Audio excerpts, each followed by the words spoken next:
दोस्तों A1 aptitude academy में फिर से आपका एक बार स्वागत है। तो आज की वीडियो में हम क्लास 12th का साइकोलॉजी का सिलेबस डिस्कस करेंगे। तो ये जो सिलेबस है ये स्पेशली डिजाइंड है 2021-22 सेशन के लिए।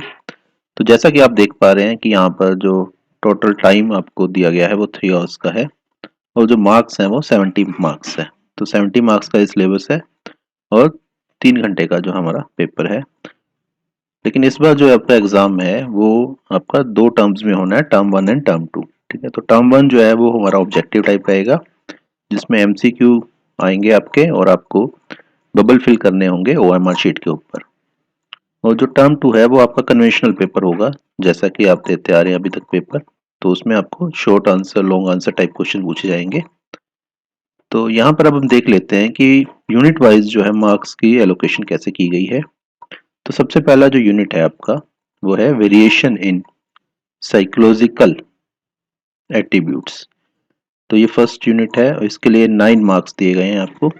अब सेकंड यूनिट देखते हैं हम क्या है। सेकंड यूनिट है हमारा सेल्फ एंड पर्सनैलिटी। ठीक है, तो इसके लिए 10 मार्क्स हैं। उसके बाद थर्ड यूनिट है। तो थर्ड यूनिट जो है हमारा वो है मीटिंग। ठीक है, meeting life challenges. Meeting life challenges मतलब आप जो लाइफ के अंदर जो चैलेंज है उनको आप कैसे मिलोगे। ठीक है, उनसे आप कैसे उनको आप फेस करोगे। तो इसके लिए 7 मार्क्स हो गए आपके पास। देन आता है फोर्थ यूनिट। तो फोर्थ यूनिट है हमारा साइकोलॉजिकल डिसऑर्डर्स। साइकोलॉजिकल डिसऑर्डर्स ये 10 मार्क्स का है हमारा। देन है हमारे पास थेरेपेटिक। ठीक है, थेरेपेटिक जो वर्ड बना है वो थेरेपी से बना है। ठीक है, थेरेपेटिक अप्रोचेस। तो इसके लिए 7 मार्क्स हैं। ठीक है, then attributes and social attributes and social cognition. तो इसके लिए 8 मार्क्स हैं। देन हम आते हैं यूनिट नंबर 7 के ऊपर। तो यहाँ पर क्या है, अब सोसाइटी से रिलेटेड चल रहा था तो यहाँ पर आ गया सोशल इन्फ्लुएंस एंड ग्रुप। ठीक है, सोशल इन्फ्लुएंस एंड ग्रुप। तो यहाँ थे हम प्रोसेस ग्रुप प्रोसेस के बारे में है। तो ये 7 मार्क्स का आ गया हमारा। देन आता है हमारे पास साइकोलॉजी एंड लाइफ। ठीक है, तो ये 6 मार्क्स का यूनिट है आपका। और लास्ट में जो 9th यूनिट है हमारा वो क्या है, डेवलपिंग। Developing psychological skills. तो ये 6 मार्क्स का है। तो टोटल ये 70 मार्क्स का आपका डिस्ट्रीब्यूशन हो गया। ठीक है, यूनिट वाइज। तो आपको जो प्रिपरेशन करनी है अब हम देख लेते हैं कि कौन सा यूनिट ऐसा है जिसमें बहुत ज़्यादा मार्क्स हैं और कौन सा यूनिट ऐसा है जिसमें मार्क्स सबसे कम है। तो इससे थोड़ा सा एक आइडिया आपको लग जाएगा कि आपको प्रिपरेशन कैसे करनी है। तो देखिए मैक्सिमम मार्क्स जो है किसी भी यूनिट के वो 10 है। तो यहाँ पर 10 है आपके पास, आप देख पा रहे हैं सेकंड यूनिट 10 मार्क्स का है। देन ये भी 10 मार्क्स का आपका यूनिट है फोर्थ यूनिट। ठीक है, और 6 ये है। ठीक है, 6 तो ये एवरेज ये 6 वाले भी हैं। ठीक है, तो अब हम देखते हैं कि डिटेल्स क्या है आपकी। तो यहाँ पर अब हम सबसे पहला यूनिट नंबर 1 से स्टार्ट करते हैं कि आपको पढ़ना क्या क्या है। ठीक है, तो यूनिट नंबर 1 जो था ये था हमारा वेरिएशंस इन। ठीक है, वेरिएशंस इन साइकोलॉजिकल एट्रीब्यूट्स। ये फर्स्ट यूनिट था। अब इसके अंदर क्या क्या आपको पढ़ना है। तो जैसा पहले सबसे पहले हम हेडिंग को देखते हैं। ठीक है, तो हेडिंग से ही आपको बहुत आइडिया लग जाएगा वेरिएशन क्या होता है पहले। ठीक है, वेरिएशन होता है चेंजेस इन साइकोलॉजिकल एट्रीब्यूट्स। ठीक है, ऐसे एट्रीब्यूट्स जो साइकोलॉजी से रिलेटेड है। ठीक है, उनमें क्या क्या चेंजेस आते हैं। तो अब टॉपिक क्या क्या हो सकते हैं इसमें। तो इंट्रोडक्शन है पहला टॉपिक, कोई प्रॉब्लम नहीं है। Then individual. ठीक है, individual differences in human functioning. In human functioning. ठीक है, ह्यूमन क्या होता है, इंसान होता है, मानव होता है। फंक्शनिंग क्या होती है उसकी, जो वो काम करता है। ठीक है, रोजमर्रा के जो भी काम कर रहा है। ठीक है, वो सब क्या फंक्शनिंग है। तो इंडिविजुअल डिफरेंसेस। ठीक है, एक तो नॉर्मल इंसान है और दूसरा क्या है, वो अपने नॉर्मल बिहेवियर से डेविएट हो जाता है। तो वो क्या होगा, इंडिविजुअल डिफरेंसेस। ठीक है, और एक इंसान जो दूसरे इंसान से अलग है, ठीक है, वो क्यों अलग है? ठीक है, हर किसी का अपना अपना काम करने का तरीका है।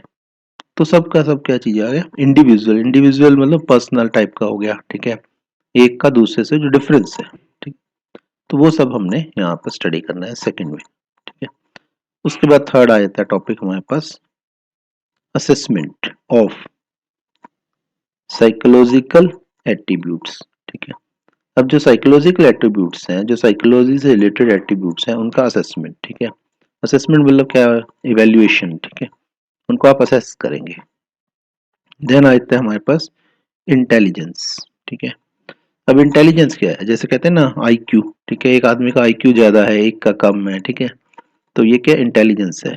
एक नॉर्मल इंसान का आईक्यू कितना होना चाहिए, ठीक है। तो आप किसी भी इंसान को जब जज करने स्टार्ट करते हैं तो ये चेक करेंगे उसका आईक्यू नॉर्मल से ऊपर है या नॉर्मल से नीचे है, ठीक है, या नॉर्मल है, ठीक है, रेंज के अंदर है। तो ये सब क्या है? इंटेलिजेंस है। देन आता है फाइव।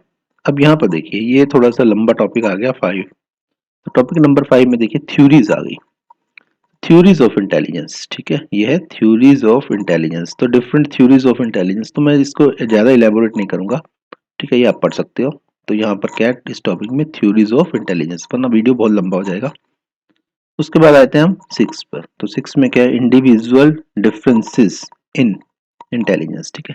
ऊपर भी आया था इंडिविजुअल वर्ड, ठीक है, यहाँ पर individual difference in human functioning, यहाँ पर क्या है? इंडिविजुअल डिफरेंस इन इंटेलिजेंस, ठीक है। तो मैंने पहले बता दिया आपको कि एक आदमी का दूसरे आदमी से, ठीक है, तो यहाँ आदमी का मतलब आदमी और औरत दोनों है, ठीक है, मेल और फीमेल, ठीक है। तो वो आईक्यू क्या है? वो डिफरेंट क्यों है, ठीक है, एक इंसान का आईक्यू दूसरे इंसान से डिफरेंट क्यों है, ठीक है। कोई किसी का इंटेलिजेंस लेवल ज्यादा है, किसी का कम है। तो ये सब हमारा यहाँ पर टॉपिक में इसमें कवर होता है। उसके बाद आता है हमारे पास कल्चर एंड इंटेलिजेंस, ठीक है, कल्चर एंड इंटेलिजेंस, ठीक है, कल्चर का इंटेलिजेंस से क्या रिलेशन है, ठीक है। उसके बाद आता है हमारे पास इमोशनल इंटेलिजेंस, ठीक है। तो ये बहुत इंपॉर्टेंट टॉपिक हो गया है इमोशनल इंटेलिजेंस। पहले क्या करते थे? आईक्यू चेक करते थे, ठीक है। अब आजकल क्या करते हैं? ईक्यू चेक करते हैं, ठीक है, इमोशनल क्वेश्चन, ठीक है। तो इसी तरह से इमोशनल इंटेलिजेंस कितनी है आप में, ठीक है। आप इमोशनल जो आपका कोई भी वो आता है तो उसको आप कैसे हैंडल करते हो सिचुएशन को, ठीक है, इमोशनल सिचुएशन को आप कैसे हैंडल करते हो। देन नाइन्थ, नाइन्थ है आपका स्पेशल एबिलिटीज, ठीक है, स्पेशल एबिलिटीज। तो इसमें क्या है? एप्टीट्यूड है आपके पास, ठीक है। Then nature and measurement, nature and measurement. Then creativity last topic है यहाँ पर। तो ये 10 टॉपिक है आपके फर्स्ट यूनिट के, ये जो आपको स्टडी करने हैं। अब इसके बाद आता है सेकंड यूनिट। तो सेकंड यूनिट हमारा क्या है? सेल्फ एंड पर्सनैलिटी, ठीक है। तो नाम से पहले चलते हैं, सेल्फ का मतलब क्या है? सेल्फ का मतलब जो इंसान खुद है, ठीक है, स्वयं कह सकते हैं हम हिंदी में सेल्फ, ठीक है। पर्सनैलिटी, ठीक है, उसकी पर्सनैलिटी क्या है, नेचर टाइप का क्या है, ठीक है, पर्सनैलिटी। हर इंसान की अपनी एक पर्सनैलिटी होती है ना, ठीक है। तो अब हम देखते हैं कि यहाँ पर टॉपिक्स कौन कौन से हैं। तो सबसे पहला टॉपिक क्या बनेगा इसमें? इंट्रोडक्शन। देखो इंट्रोडक्शन तो हर एक उसमें बनना ही बनना है, हर एक यूनिट का फर्स्ट जो होगा वो हमारा इंट्रोडक्शन ही होगा। अब हमने ये याद रखना है कि सेल्फ एंड पर्सनैलिटी पढ़ रहे हैं, ठीक है। तो दूसरा क्या है कि आपको सेल्फ एंड पर्सनैलिटी के बारे में एक्सप्लेन करना होगा, what is self, what is personality, ठीक है, क्या what is relation between self and personality. तो इस टाइप के टॉपिक रहेंगे यहाँ पर। देन आता है कॉन्सेप्ट ऑफ सेल्फ, ठीक है। अब हम डिटेल में चले गए, ठीक है, पहले हमने सेल्फ को पकड़ लिया, ठीक है, सेल्फ है क्या, इसको डिटेल में एक्सप्लेन करना पड़ेगा। देन कोग्निटिव, ठीक है, दो वर्ड्स आ गए यहाँ पर, cognitive and behavioural aspect of self, ठीक है। सेल्फ के दो एस्पेक्ट आपने यहाँ पर डिस्कस करने, एक तो है कोग्निटिव और दूसरा क्या है? बिहेवियरल, ठीक है। अब बिहेवियरल क्या होता है? बिहेवियर से रिलेटेड है। देन आता है हमारे पास कल्चर एंड सेल्फ, ठीक है, सेल्फ और कल्चर और सेल्फ के अंदर क्या रिलेशन है आपस में, ठीक है। तो अब कल्चर क्या चीज होती है ये आप देखते हैं, जैसे हमारा सोसाइटी का एक कल्चर रहता है, ठीक है। या फैमिली का कल्चर रहता है, तो जो भी कल्चर है, कल्चर का सेल्फ के साथ क्या कनेक्शन है। Then concept of personality. ठीक है, अब सेल्फ आपने कुछ स्टडी कर लिया, 3-4 टॉपिक आपको सेल्फ के मिल गए। अब हम स्टार्ट हो जाएंगे पर्सनैलिटी के ऊपर। ठीक है, अब पर्सनैलिटी जो बनती है, इंसान की पर्सनैलिटी एक दिन में तो बनती नहीं। ठीक है, वो जैसे जैसे बड़ा होता है तो उसकी पर्सनैलिटी डेवलप होती है। तो यहाँ पर क्या concept of personality. Then major approaches to the study of personality. अब आपने पर्सनैलिटी को स्टडी करना है। ठीक है, तो जैसे हमने पीछे थ्योरीज देखी थी, थ्योरीज आई थी, उसी तरह से यहाँ पे वर्ड आए थे अप्रोचेस। ठीक है, तो किस टाइप की अप्रोचेस से आप पर्सनैलिटी को स्टडी करेंगे। ठीक है, अभी आपने किसी इंसान की पर्सनैलिटी को जज करना है कि नॉर्मल है, एबनॉर्मल है, अच्छी है, बुरी है। ठीक है, तो कुछ तो आपको पैरामीटर्स चाहिए ना, तो वो सब पैरामीटर्स क्या है, इन अप्रोचेस से मिल जाते हैं। टाइप अप्रोच है पहली अप्रोच। ठीक है, टाइप अप्रोच। देन है ट्रेट अप्रोच। ठीक है, type approach, trait approach. Then आता है हमारे पास तो ये साइको डायनेमिक।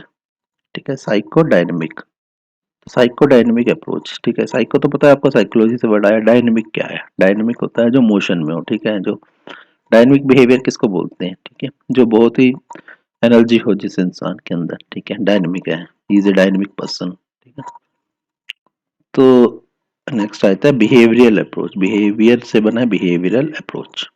तो ये सब अप्रोचेस चल रही हैं अभी। देन क्या है कल्चरल अप्रोच, कल्चरल अप्रोच। और लास्ट में क्या है ह्यूमन। ठीक है, ह्यूमनिस्टिक अप्रोच, ह्यूमनिस्टिक अप्रोच। तो ये सारी की सारी आपने अप्रोचेस स्टडी करनी है। अब इन अप्रोचेस को स्टडी करने में आपको ये जो वर्ड्स हैं ये बहुत काम आएंगे। देखिए टाइप, ट्रेट, ठीक है, साइकोडायनेमिक, इन वर्ड्स के अंदर ही इनका इलेबोरेशन छुपा हुआ है। तो वर्ड को पकड़ लो, उसके बाद उसको वर्ड को कनेक्ट करो जब भी आप इसकी डिटेल में स्टडी करेंगे। तो ये इसका मेथोडोलॉजी होगी इसको करने का।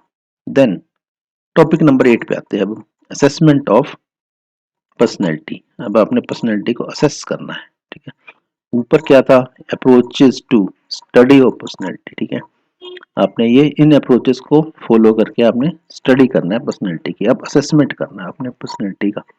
ठीक है, असेसमेंट मीनिंग मैं बताया था, जैसे इवेल्युएशन करना है आपने। ठीक है, जैसे आपका क्लास टीचर आपके परफॉर्मेंस को असेस करता है, ठीक है, एवेल्युएट करता है, तो यहाँ पर भी हम पर्सनैलिटी को असेस कर रहे हैं। तो सेल्फ रिपोर्ट मेजर्स। ठीक है, सेल्फ रिपोर्ट मेजर्स, सेल्फ मतलब खुद ही है, खुद रिपोर्ट जो करेगा। ठीक है, सेल्फ रिपोर्ट मेजर्स पहला है। उसके बाद क्या है projective techniques, projective techniques. Then projective word कहाँ से आया, प्रोजेक्टिव जैसे प्रोजेक्ट है आपका। ठीक है, प्रोजेक्टिव, ठीक है, प्रोजेक्ट करना, प्रोजेक्शन। ठीक है, तो उसके बाद आ गया बिहेवियरल एनालिसिस। ठीक है, तो इससे भी आप कर सकते हैं, बिहेवियर से चेक कर सकते हैं पर्सनैलिटी को। तो पर्सनैलिटी को देखने से, अब मान लीजिए बिहेवियर एबनॉर्मल है तो आपका क्या जाएगा, नेगेटिव पर्सनैलिटी जाएगी। बिहेवियर नॉर्मल है तो ज्यादातर आपको रहता है भी ठीक है, अच्छी पर्सनैलिटी है। ठीक है, बिहेवियर से आप जजमेंट करते हैं। तो मीटिंग लाइफ चैलेंजेस, ये है unit number 3, meeting life challenges. तो हर किसी इंसान के लाइफ में कुछ ना कुछ चैलेंज आते हैं। ठीक है, उन चैलेंजेस को कैसे फेस करता है, तो इस चैप्टर में हम ये सब स्टडी करेंगे, मीटिंग लाइफ चैलेंजेस। तो यहाँ पर सबसे पहले इंट्रोडक्शन होता ही है, उसके बाद क्या है नेचर। ठीक है, nature types and, nature types and sources of stress. तो स्ट्रेस आते ही क्यों है लाइफ के अंदर। ठीक है, उसका नेचर क्या है, ठीक है, टाइप क्या है, सोर्स क्या है। तो 3 चीजें पढ़नी है, सिंपल बात है। पहला है नेचर, दूसरा है टाइप, तीसरा है सोर्स। ठीक है, तो यहाँ पर इस टॉपिक में सिर्फ स्ट्रेस को स्टडी करना हमने। स्ट्रेस क्या होती है, स्ट्रेस होती है जैसे टेंशन आ गई आपको, ठीक है, आप टेंस हो गए तो वो क्या है, स्ट्रेस है। ठीक है, अच्छी चीज तो नहीं है स्ट्रेस। देन आता है इफेक्ट्स ऑफ स्ट्रेस। ठीक है, अब स्ट्रेस तो हो गई।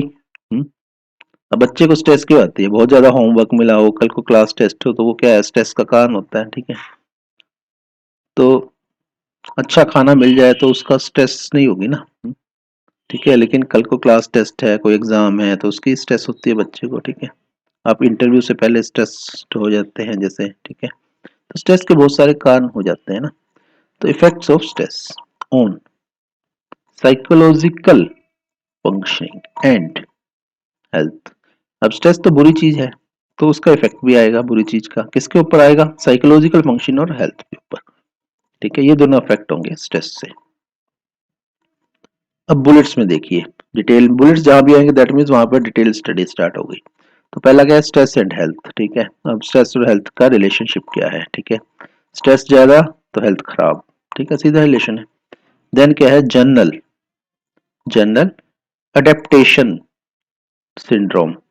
General adaptation syndrome. ठीक है, अब सिंड्रोम जहां भी वर्ड आता है दैट मीन्स कोई ना कोई डिजीज, बीमारी। ठीक है, तो साइकोलॉजिकल कह सकते हैं आप, कोई भी बीमारी है तो उसके लिए सिंड्रोम। ठीक है, एक स्पेशल टाइप की डिजीज मान के चलो आप। ठीक है, तो यहाँ पर क्या है? जनरल। ठीक है, अडेप्टेशन अडेप्शन अडेप्टेशन सिंड्रोम। ठीक है, अडेप्ट क्या होता है? किसी चीज को फॉलो कर लेना, किसी चीज में अडेप्ट हो जाना। ठीक है, उसके अकॉर्डिंगली चलना। किसी चीज को आप इजीली अडेप्ट कर सकते हो, कई बार नहीं कर सकते अडेप्ट। ठीक है, देन क्या है हमारे पास?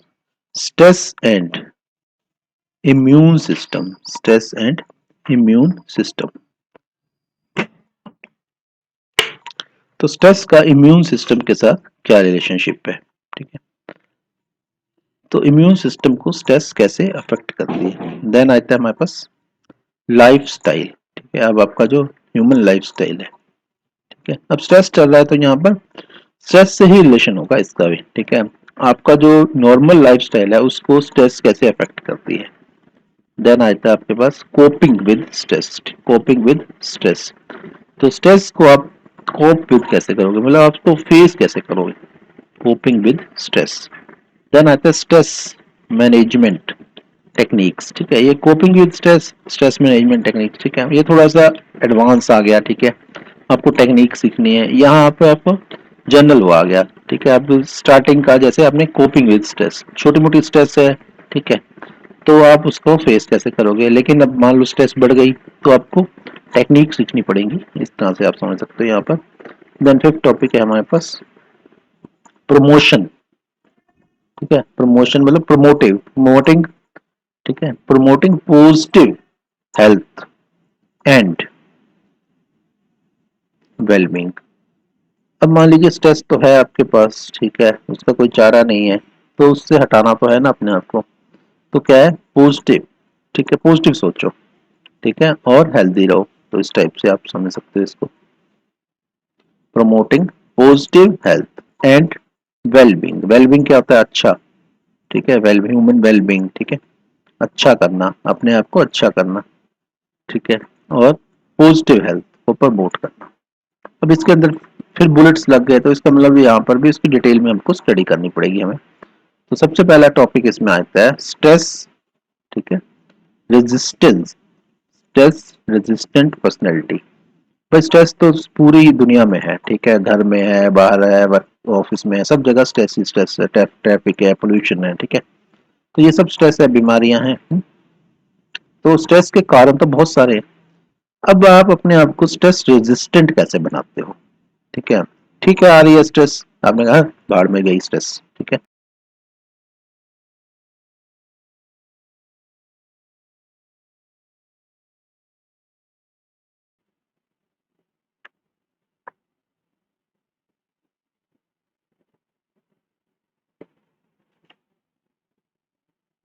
तो आप अपने आप को स्ट्रेस रेजिस्टेंट कैसे बनाओगे? तो उसके लिए आपको कुछ अपने लाइफ के अंदर जो है लाइफ स्किल्स को डेवलप करना पड़ेगा।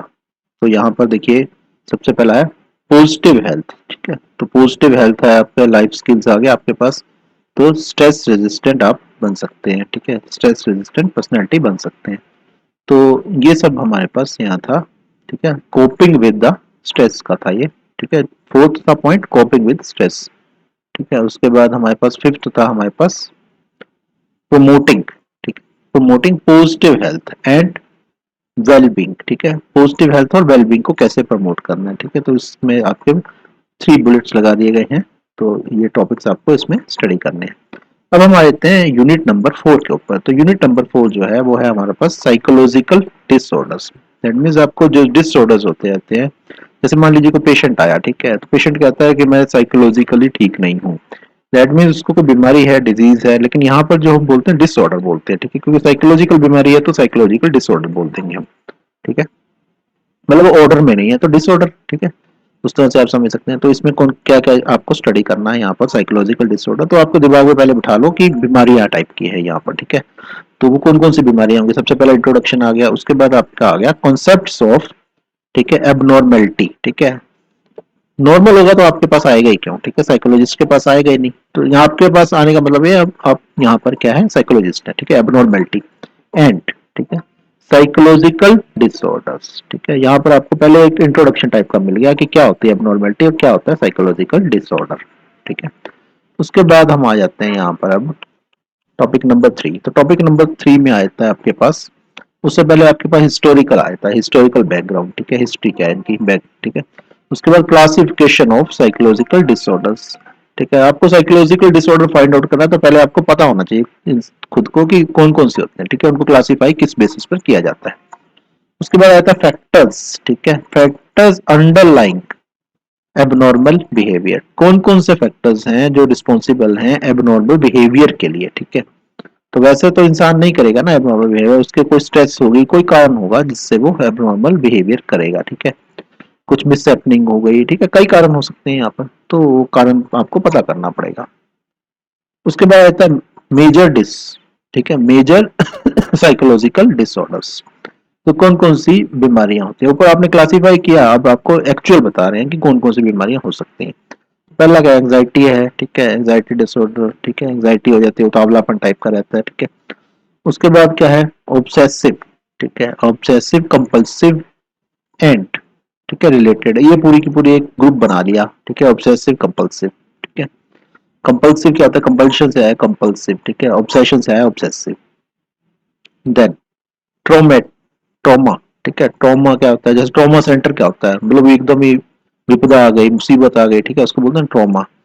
एंड स्ट्रेसर रिलेटेड, ठीक है, स्ट्रेसर, स्ट्रेसर क्या होते हैं, जो स्ट्रेस को पैदा करते हैं, कोई ऐसा फैक्टर था जिसने स्ट्रेस पैदा किया थी। उसके बाद आता है सोमेटिक, ठीक है, अब सोमेटिक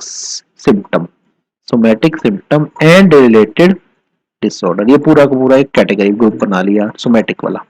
देन आता है डिसोसिएटिव, ठीक है, डिसोसिएशन से बना डिसोसिएटिव, ठीक है, एसोसिएशन होता है, एसोसिएशन का उल्टा डिसोसिएशन, डिसोसिएशन से बन गया डिसोसिएटिव की बिछड़ना टाइप का, ठीक है, तो डिसोसिएटिव डिसऑर्डर। उसके बाद आता है हमारे पास डिप्रेसिव डिसऑर्डर, डिप्रेशन में चला गया पेशेंट, ठीक है, तो डिप्रेसिव डिसऑर्डर हो गया उसको। देन बाइपोलर, ठीक है, बाइपोलर एंड रिलेटेड, ये भी पूरी पूरी कैटेगरी है, बाइपोलर मतलब पोलराइजेशन हो गया, बाई का मतलब टू होता है, ठीक है। तो उसके बाद आता है हमारे पास ये आ गया आपके पास स्पेक्ट्रम, ठीक है, और साथ में अदर, ठीक है, तो ये एक पूरा का पूरा ग्रुप आ गया इस टाइप का, ठीक है। उसके बाद आता है हमारे पास न्यूरो से रिलेटेड, न्यूरो, ठीक है, तो न्यूरो सर्जन होते हैं, जैसे दिमाग का डॉक्टर होता है, ठीक है, तो न्यूरो से रिलेटेड जो डिसऑर्डर्स हैं हमारे पास। उसके बाद आता है हमारे पास डिसरप्टिव, डिसरप्टिव मतलब जो डिस्टर्ब करने वाला, डिस्टरप्टिव, ठीक है, इम्पल्सिव, डिसरप्टिव इम्पल्सिव, ठीक है, कंट्रोल, ठीक है, एंड कंडक्ट डिसऑर्डर। उसके बाद आता है हमारे पास फीडिंग एंड ईटिंग, ठीक है, खाने से रिलेटेड जो चीज है वो डिसऑर्डर। उसके बाद आता है हमारे पास सबस्टेंस, ठीक है, सबस्टेंस रिलेटेड एड, ठीक है, एडिक्टिव डिसऑर्डर्स, एडिक्टिव मतलब एडिक्शन हो जाता है किसी चीज का, जैसे मान लो ड्रग एडिक्ट है, ठीक है, उससे भी बीमारी होते हैं, पहले ड्रग एडिक्ट बनेगा उसके बाद पागल होता जाएगा, तो उस टाइप का रहता है डिसऑर्डर, किसी सब्सटेंस या किसी एडिक्टिव, ठीक है। तो उसके बाद आता है हमारे पास यूनिट नंबर 5। तो यूनिट नंबर 5 जो है हमारा वो थेरेपेटिक, ठीक है, अप्रोचेज है, थेरेपी करनी है, आप साइकोलॉजिस्ट बन गए, ठीक है, तो आप थेरेपी करोगे, इलाज करोगे, तो कैसे करोगे, अप्रोच क्या रखोगे उस टाइप। तो सबसे पहला आता है इसमें आपके पास नेचर, ठीक है, पहला है नेचर, और दूसरा क्या है, प्रोसेस ऑफ द साइकोलॉजी, ठीक है, साइको थेरेपी, ठीक है, साइकोथेरेपी मतलब साइकोलॉजी वाली जो थेरेपी है उसका नेचर और प्रोसेस क्या है, कौन सा प्रोसीजर आप फॉलो करोगे, ठीक है। तो इसके अंदर जो छोटा सा एक बुलेट लगा दिया गया है, ठीक है, तो इसमें क्या है आपका थेरेपेटिक, ठीक है, रिलेशनशिप, थेरेपेटिक रिलेशनशिप भी आपको स्टडी करना है। उसके बाद सेकंड टॉपिक पे आते हैं हम, तो सेकंड टॉपिक है टाइप्स ऑफ थेरेपीज, ठीक है, कौन कौन सी थेरेपीज के टाइप्स हैं। तो यहाँ पर क्या है हमारे पास साइकोडायनेमिक थेरेपी, पहली है साइकोडायनेमिक थेरेपी, ठीक है। सॉरी, दूसरा है बिहेवियर थेरेपी, ठीक है। बिहेवियर थेरेपी, आप बिहेवियर से थेरेपी करोगे, ठीक है।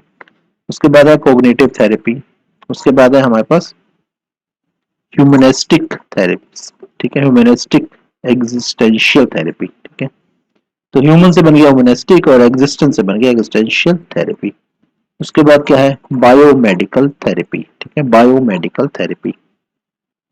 देन आता है आपके पास अल्टरनेटिव थेरेपी, ठीक है। तो अल्टरनेटिव मेडिसिन भी आपने सुना है आजकल, ठीक है, अल्टरनेटिव थेरेपी। उसके बाद हमारे पास थर्ड टॉपिक जो है लास्ट में रिहेबिलिटेशन, ठीक है, rehabilitation of the mentally ill. जैसे अब रिहेबिलिटेशन सेंटर होते हैं, ठीक है, हिंदी में तो पागल खाना बोलते थे उसको, ठीक है। तो घर में रहने लायक, सोसाइटी में रहने लायक नहीं बचा मरीज, तो उसको क्या भेजना पड़ेगा वहाँ रिहेबिलिटेशन सेंटर में। तो वहाँ जब तक नॉर्मल नहीं हो जाता उसको वहाँ पर रखा जाता है, ठीक है, प्रॉपर उसको ट्रीटमेंट किया जाता है, ठीक है। तो वो सब चीजें हैं यहाँ पर। देन आता है यूनिट नंबर 6। तो यूनिट नंबर 6 जो है एटीट्यूड एंड सोशल कॉग्निशन, ठीक है। तो यहाँ पर एटीट्यूड और सोशल कॉग्निशन, एक सोसाइटी हो गई, एक आपका एटीट्यूड हो गया, तो इनका आपस का क्या रिलेशनशिप है, ठीक है। तो इंट्रोडक्शन आ गई, उसके बाद हमारे पास क्या है, एक्सप्लेनिंग सोशल बिहेवियर, ठीक है। आप सोसाइटी के अंदर कैसा बिहेव करते हैं उसको एक्सप्लेन करना पड़ता है, ठीक है। अब मान लीजिए आप एक लड़के ने लड़की के कपड़े पहन के और घूमने लग गया, ठीक है। तो सब उसको दूसरे नजरिए से देखेंगे ना। तो आपको एक्सप्लेन तो करना पड़ेगा ना। लेकिन आज हो सकता है ये चीज अनएक्सेप्टेबल, हो सकता है 20 साल बाद एक्सेप्टेबल हो, सबके कपड़े एक से ही हो जाए। तो आपको एक्सप्लेन करना पड़ेगा, ठीक है, आपका सोशल बिहेवियर के लिए। उसके बाद क्या है, थर्ड, थर्ड में आपके पास क्या है, नेचर एंड, ठीक है, nature and components of attributes, ठीक है। इसको दो पार्ट्स में डिवाइड कर लो, नेचर के एट्रीब्यूट्स का, कंपोनेंट्स के एट्रीब्यूट्स के। देन है हमारे पास, सॉरी, एटीट्यूड की। तो एटीट्यूड, एटीट्यूड के बारे में सब चल रहा है। तो एटीट्यूड फॉर्मेशन एंड चेंज, ठीक है। एटीट्यूड आपका बनता कैसे है और उसमें चेंज कैसे आ जाता है, ठीक है। दो इसमें भी आ गए, फॉर्मेशन, दूसरा चेंज। तो पहला क्या आ गया, एटीट्यूड फॉर्मेशन, एटीट्यूड कैसे बनता है, ठीक है। उसके बाद क्या है, एटीट्यूड चेंज कैसे हो जाता है, ठीक है। और तीसरा क्या है, एटीट्यूड बिहेवियर रिलेशनशिप, एटीट्यूड का बिहेवियर से क्या रिलेशनशिप है। तो ये तीन चीजें आपको पढ़नी है जो बुलेट्स में दिखाई गई हैं। अब टॉपिक नंबर 5 आया था, प्रेजुडिस एंड डिस्क्रिमिनेशन, ठीक है। प्रेजुडिस मतलब आप एक धारणा सी बना लेते हैं किसी के बारे में, ठीक है, अच्छी नहीं बनाते जो भी आप। डिस्क्रिमिनेशन, ठीक है, आप एक नजरिए से नहीं देखते, ठीक है, डिस्क्रिमिनेट करते हैं, ठीक है। अब वो कई बेसिस हो सकते हैं, जैसे मान लो मेल फीमेल के आधार पे हो सकता है, ठीक है, या कोई सोशल जो कैटेगरी है सोसाइटी की उसके आधार पे हो सकता है, ठीक है। तो आप एरिया के आधार पे हो सकता है, ठीक है। तो यहाँ का रहने वाले तो लड़ाके ही होते हैं, इस टाइप का रहता है। तो आप ये सब सब चीजें, दोनों चीजें रिलेटेड है, ठीक है। देन आते हैं आपके पास स्ट्रेटेजीज फॉर, ठीक है, हैंडलिंग प्रेजुडिस, ठीक है। मान लीजिए कोई ऐसा बिहेवियर आपके साथ करता है, तो आप कौन सी स्ट्रेटेजी से उसको हैंडल करोगे, ठीक है। एक तो ये है कि आप टेंस हो जाओगे, एक ये होता है ये क्या मुझे जज करेगा क्या, ठीक है, इस टाइप का मुंह तोड़ जवाब दोगे आप दूसरे का, तो अपनी टेंशन दूसरे के सिर्फ। तो सोशल, ठीक है, सोशल कोग्निशन, ठीक है, अगला टॉपिक है सोशल कोग्निशन। देन क्या है इसमें, एट्थ, एट्थ आ गया ना हमारा। तो एट्थ में हमारे पास क्या है, स्केमाज, ठीक है, स्केमाज है। दूसरा क्या है हमारे पास, stereotypes, schemas and stereotypes. Then ninth में आ जाते हैं हमारे पास इंप्रेशन फॉर्मेशन, ठीक है, आप किसी के बारे में क्या इंप्रेशन बना लेते हैं, ठीक है। एंड एक्सप्लेनिंग, और उसका एक्सप्लेन क्या करना, ठीक है, और उस चीज को एक्सप्लेन भी कर देते हो, ठीक है। इंप्रेशन बना तो लिया, साथ में एक्सप्लेन भी किया। अब इसमें क्या है, बिहेवियर, ठीक है। अब बिहेवियर किसका है, बिहेवियर ऑफ अदर्स, ठीक है, बिहेवियर्स ऑफ अदर्स थ्रू, ठीक है, attribution, behaviour of other through attribution. Then क्या, इंप्रेशन फॉर्मेशन है ये। देन आ गया आपके पास एट्रीब्यूशन ऑफ कॉजेलिटी, ठीक है, कॉज, कॉज से बना है, कारण से बना है, कॉजेलिटी, ठीक है।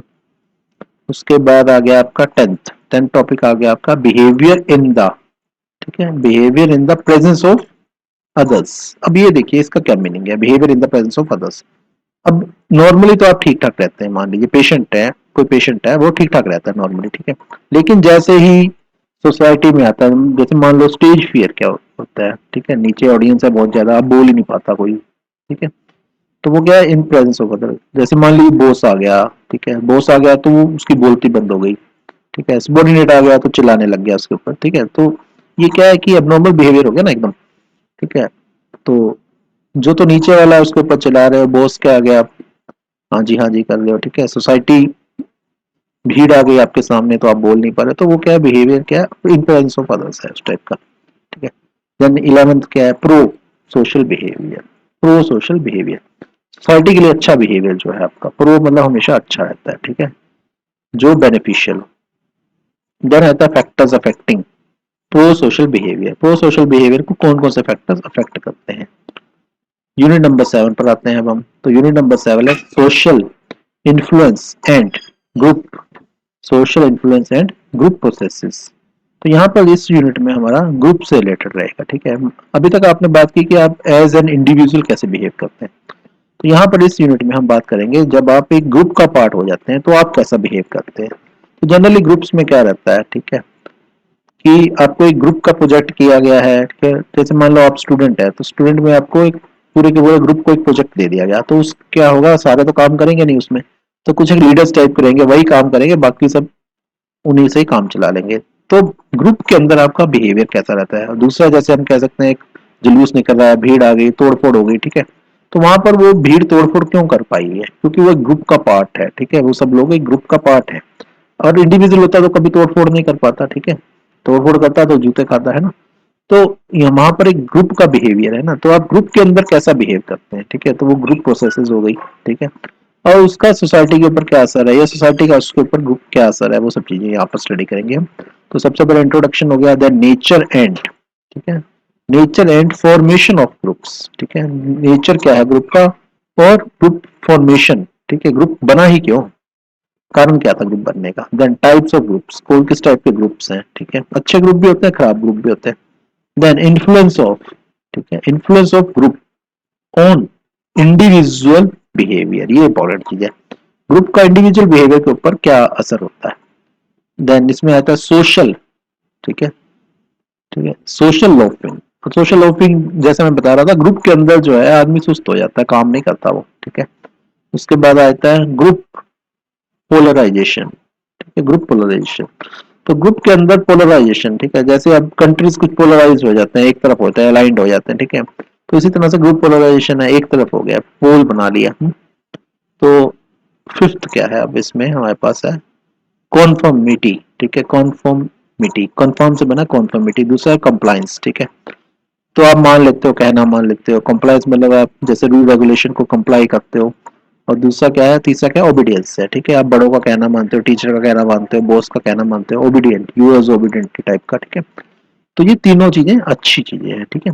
उसके बाद आता है हमारे पास कोऑपरेशन एंड कंपटीशन। दो वर्ड्स आगे, कोऑपरेशन एंड कंपटीशन। कोऑपरेशन का मीनिंग है कि आप मिलजुल के काम करते हो, ठीक है, जो भी काम आपको असाइन किया गया मिलजुल के किया। दूसरा क्या है, कंपटीशन। कंपटीशन मतलब आप एक दूसरे से कंपटीशन की भावना रखते हो। तो कंपटीशन अच्छा भी हो सकता है, बुरा भी हो सकता है। जैसे मान लीजिए क्लास में फर्स्ट आना है, ठीक है, तो एक तो ये है कि आप ज्यादा पढ़ाई करो, और दूसरा क्या है कि दूसरे को गिराओ, ठीक है, उसको पढ़ने ना दो, ठीक है, तो दोनों तरह का कंपटीशन हो सकता है।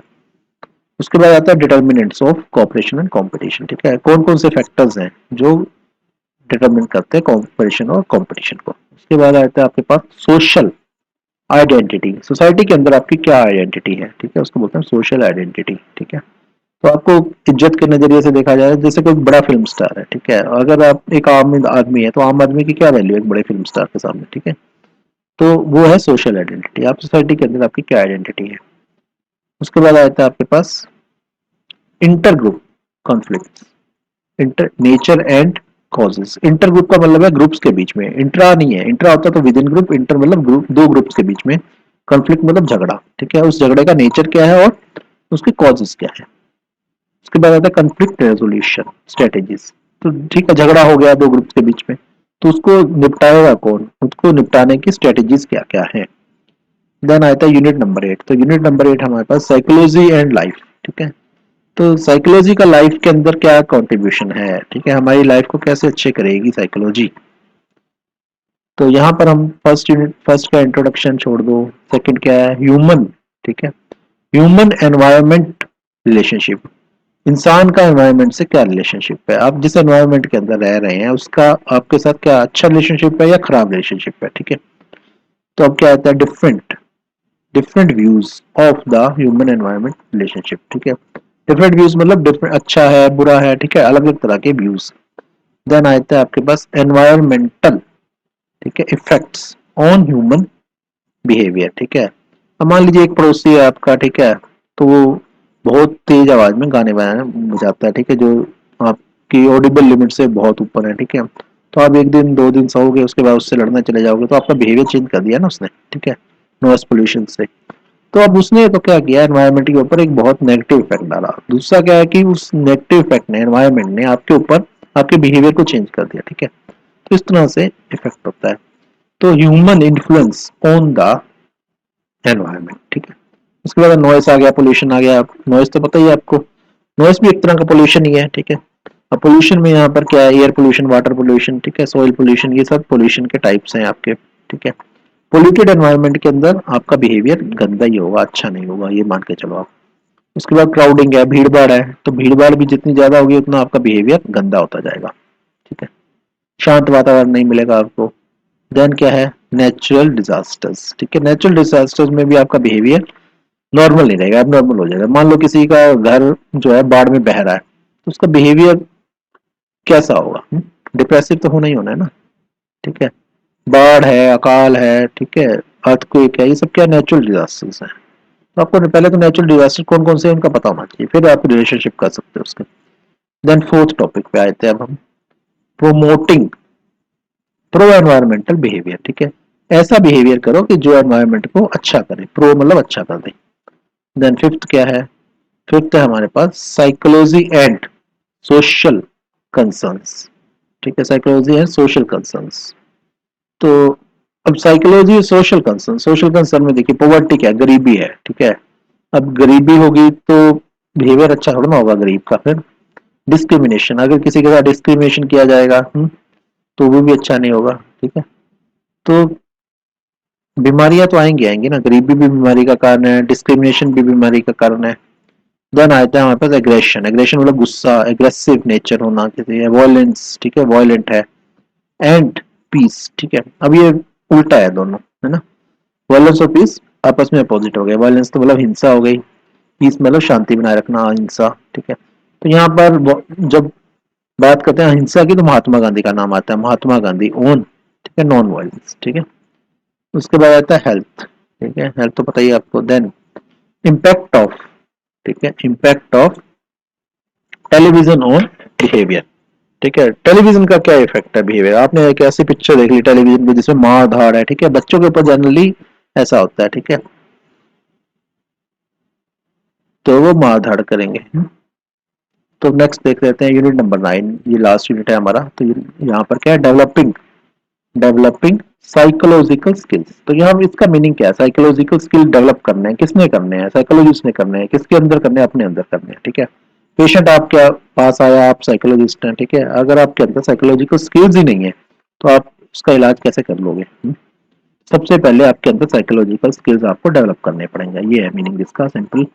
इस नजरिए से आपको इस चैप्टर को देखना है। इंट्रोडक्शन छोड़ो, आगे देखिए क्या है, डेवलपमेंट, ठीक है, डेवलपिंग एज एन, ठीक है, इफेक्टिव साइकोलॉजिस्ट। आप एक इफेक्टिव साइकोलॉजिस्ट कैसे अपने आप को डेवलप करोगे, अपने आप को, ठीक है।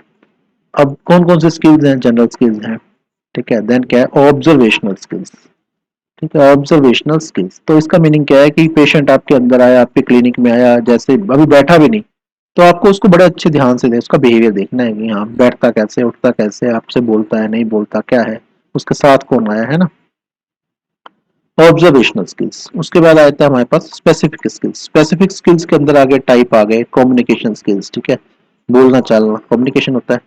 देन साइकोलॉजिकल टेस्टिंग स्किल्स, ठीक है, साइकोलॉजिकल टेस्टिंग स्किल्स, तो आप कुछ टेस्ट परफॉर्म कर सकते हैं, साइकोलॉजिकल टेस्ट। उसके बाद आता है हमारे पास इंटरव्यू स्किल्स। इंटरव्यू स्किल्स, तो इंटरव्यू स्किल्स क्या है कि आप इंटरव्यू, जैसे मान लीजिए इंटरव्यू के दौरान भी एक साइकोलॉजिस्ट बिठा के रखते हैं आजकल, ठीक है। तो जो कैंडिडेट होता है, कैंडिडेट झूठ तो नहीं बोल रहा है ना, तो उसका क्या बिहेवियर है, कैसे बैठता है, कैसे आता है, ठीक है। तो वो जो साइकोलॉजिस्ट होता है वो सब उसका चेक कर लेता है, ठीक है। तो इंटरव्यू स्किल्स मतलब आप किसी से पूछ रहे हैं, इंटरव्यू ले रहे हैं, ठीक है, उस दौरान आप उसका बिहेवियर कैसे जज कर सकते हैं। उसके बाद लास्ट में आता है काउंसलिंग स्किल्स, ठीक है। तो काउंसलिंग स्किल्स का मीनिंग क्या है कि बीमारी तो आपको पता चल गई, अब उसको ठीक तो करना है ना, या तो आप उसको मेडिसिन दो, टैबलेट लिख के दे दो, ठीक है। लेकिन साइकोलॉजी में ये चलता नहीं ना, साइकोलॉजी में तो क्या है, आपको काउंसिल करना पड़ेगा, ठीक है।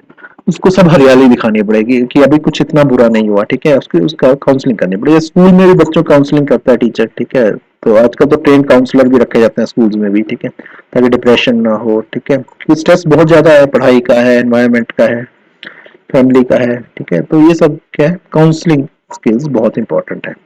तो ये लास्ट टॉपिक था हमारा ये, तो इसके साथ ये कंप्लीट हो जाता है हमारा सिलेबस। तो इस सिलेबस में आपने देखा कि जो आपका साइकोलॉजी का जो सिलेबस है वो 9 यूनिट्स में डिवाइडेड है, ठीक है। अब आपको टर्म वाइज इसको पढ़ना है, टर्म 1 एंड टर्म 2 में। तो टर्म 1 हमारे पास ऑब्जेक्टिव टाइप क्वेश्चन आएंगे, टर्म 2 हमारे पास सब्जेक्टिव आएंगे, ठीक है। तो पढ़ाई कैसे करनी है, तो आपको टर्म 1 के लिए ऑब्जेक्टिव तैयार करने हैं, टर्म 2 के लिए सब्जेक्टिव तैयार करना है, ठीक है। ये मैं बार बार इसलिए बोल रहा हूँ कि टर्म 1 में अगर आप सब्जेक्टिव तैयार कर लोगे उसका कोई यूज नहीं है, टर्म 2 में ऑब्जेक्टिव करोगे तब भी कोई यूज नहीं है। तो उसके लिए कुछ एक बुक्स आपकी डिस्क्रिप्शन बॉक्स में दे दी गई हैं, वो आप चेक कर सकते हैं। तो हर एक सब्जेक्ट की बुक है, उसमें आपको जो भी बुक चाहिए आप चेक कर सकते हैं, ठीक है। तो इस वीडियो में हमारे पास इतना ही है, ठीक है। तो डिफरेंट सब्जेक्ट्स की वीडियोस अवेलेबल है, आप चेक कर सकते हैं, पूरी प्ले लिस्ट है, जो जो आपने सब्जेक्ट्स ऑप्ट किए हैं आप उसमें देख लीजिए उन वीडियोस को, ठीक है। और अगर आपको वीडियो अच्छा लगा हो तो इस पर लाइक करें, ठीक है, चैनल को सब्सक्राइब करें, ठीक है। तो मिलते हैं नेक्स्ट वीडियो में, ठीक है। जय हिंद, जय भारत।